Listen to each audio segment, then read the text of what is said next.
चोली निहारतानी ये मुखिया जी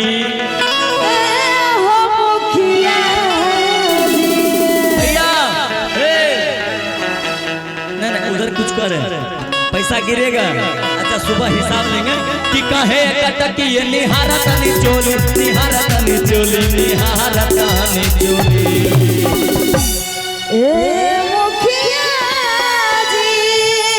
अरे बोला एक कबूतर नीचे चढ़ू की ऊपर भैया ए मुखिया जी मन होके त बोली नहीं त रउआ भाई बरदास वाला बोली ए मुखिया जी मन होके त बोली नहीं त रउआ भाई बरदास वाला बोली हे कटकी निहारतानी चोली निहारतानी चोली निहारतानी चोली ए मुखिया जी अरे की ए मुखिया जी अरे केने बारो हो केने है मुखिया जी तनी नजर आवा के मुखिया जी मन हो बेटा बोली नहीं त रउआ भाई बरदास वाला बोली हे मुखिया जी मन हो बेटा बोली नहीं त रउआ भाई बरदास वाला बोली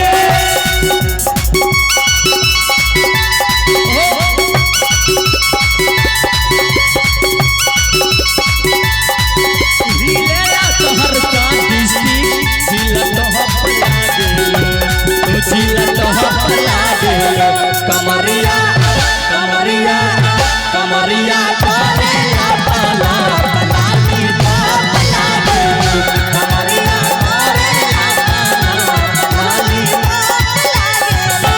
मुखिया जी और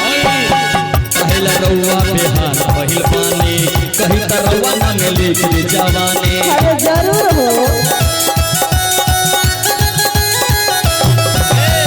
पहला रउआ बिहार पहिल पानी कहीं त रउआ नाम लिख